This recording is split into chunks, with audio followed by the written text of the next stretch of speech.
Assalamualaikum warahmatullahi wabarakatuh. Hari ini kita setelah belajar bahasa Jawa, kita akan belajar bahasa Inggris, melanjutkan pelajaran kemarin karena Bunila kemarin ada tugas mendadak jadi belum sempat mengajarkan yang bahasa Inggris ya.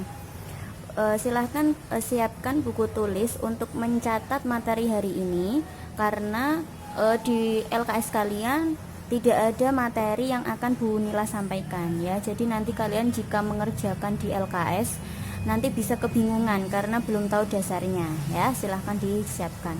Nanti Bu Nila akan menggunakan bahasa Inggris dan bahasa Indonesia ya. Jadi perhatikan baik-baik. Okay, today we will learn about simple present ya. Hari ini kita akan belajar tentang simple present. Apa sih simple present itu? Simple present adalah tata bahasa dalam bahasa Inggris yang paling dasar, yang harus kalian ketahui, yang paling dasar yang biasanya digunakan dalam percakapan sehari-hari. Nah, dalam simple present ini dari katanya saja namanya simple sederhana, present berarti sekarang, artinya sekarang. Jadi kalimat simple present itu adalah kalimat yang sederhana yang kita ucapkan di waktu sekarang. Bunda beri huruf besar sekarang karena kalimat present tense simple present ini hanya digunakan untuk kegiatan yang sekarang kita lakukan ya. Kemudian simple present itu digunakan untuk apa aja manfaatnya. Nah, saat digunakan untuk apa? Yang pertama, general truth, yaitu menyatakan fakta umum ya. Seperti fakta umum itu apa, Bu? Fakta umum itu ya sesuatu fakta yang umum terjadi. Contoh, matahari terbit dari timur ya, itu kan fakta.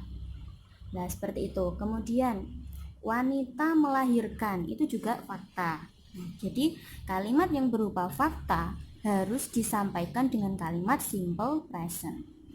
Yang kedua, natural action, habitual action,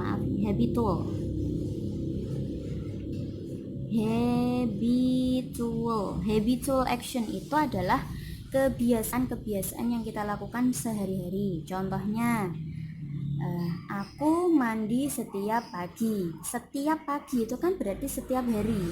Maka dari itu harus menggunakan kalimat present tense. Kemudian apalagi? Pokoknya kegiatan yang kita lakukan sehari-hari. Contohnya makan, minum, mandi, pipis, ya, buang air. Seperti itu harus kita menggunakan simple present ya. Kemudian setelah itu kita akan mengenal tentang rumus-rumus present tense ya. Di sini Bunila sudah menuliskan rumusnya. Jadi yang pertama, kalian sebelum menulis atau sebelum memahami tentang rumus-rumus ini, kalian sebelumnya harus mengenal apa yang namanya subjek, verb 1 dan objek ya. Dalam bahasa Indonesia, subjek itu adalah subjek, orang pelaku, seorang pelakunya, pelaku yang melakukan. Nah, itu namanya subjek. Verb 1 ini dalam bahasa Indonesia adalah predikat atau kata kerja.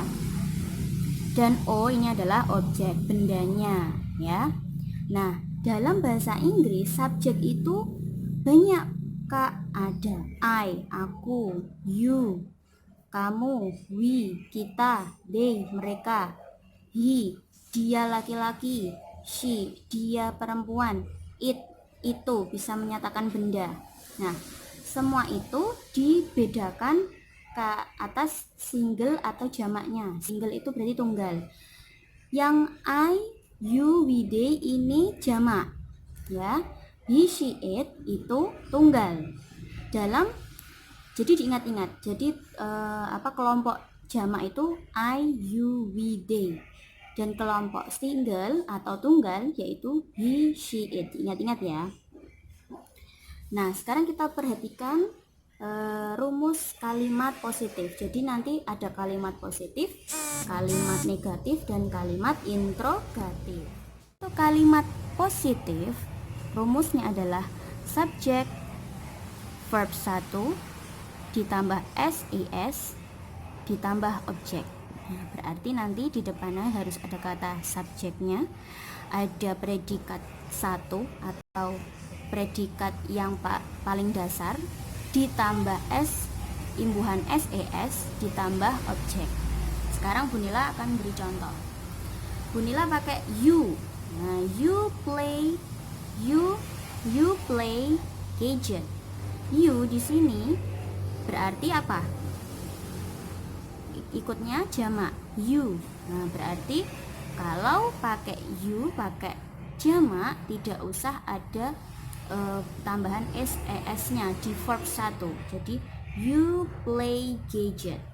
Ses hanya berlaku untuk subjek yang tunggal, he, she, it. Itu harus verbnya harus pakai ses. Tapi kalau jamak tidak boleh pakai ses, ya.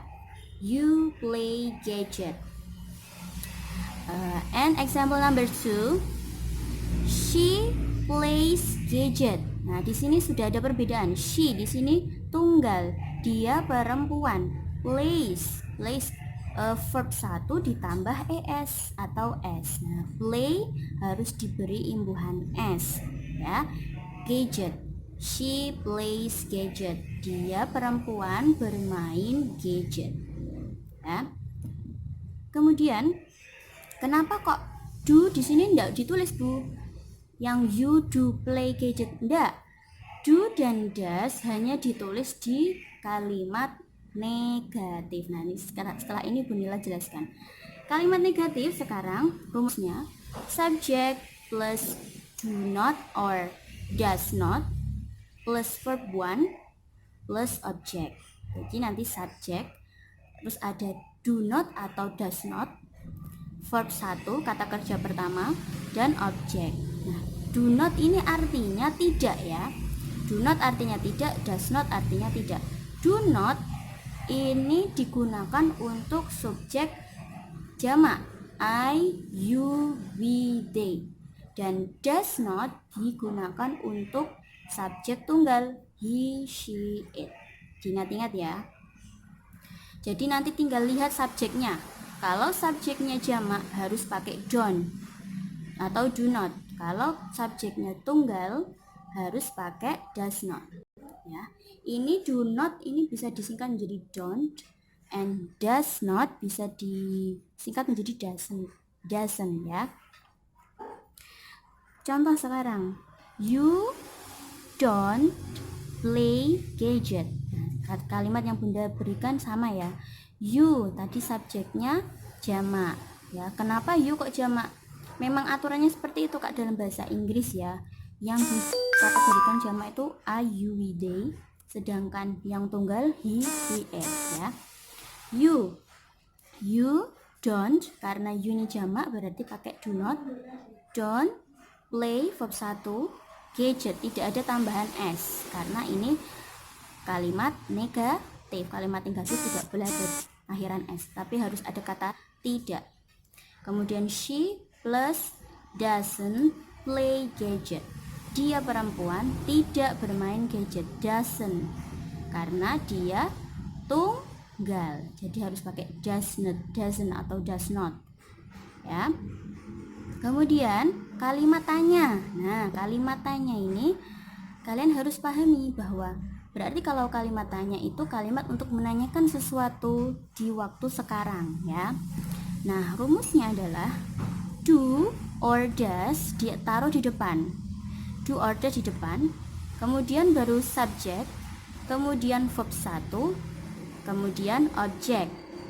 Do dan does ini bisa berupa kalimat yang belum yakin jawabannya, ya. Kalau belum yakin bisa ditambahin not, don't, ya. Kalimatnya, contohnya, do you play gadget?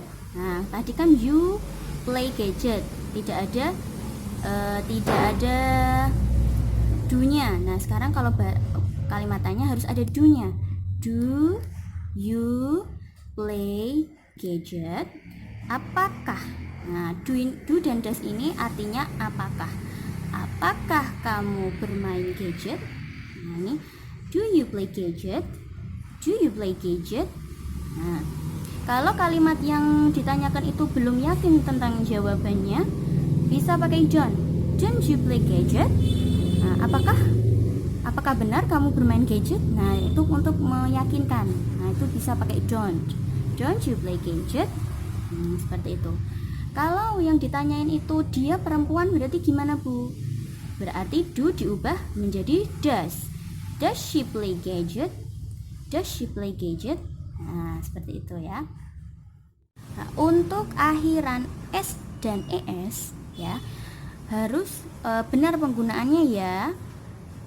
S dan es hanya untuk digunakan di akhiran verb 1 jika subjeknya adalah berupa tunggal. He, she, dan it atau benda itu, dan di kalimat positif. Tidak boleh di kalimat negatif predikatnya diberi s atau es ya. Contoh tadi ya, kalimat pertama she plays gadget, karena di sini tunggal jadi boleh dikasih s. Tapi kalau tidak tunggal tidak boleh dikasih s.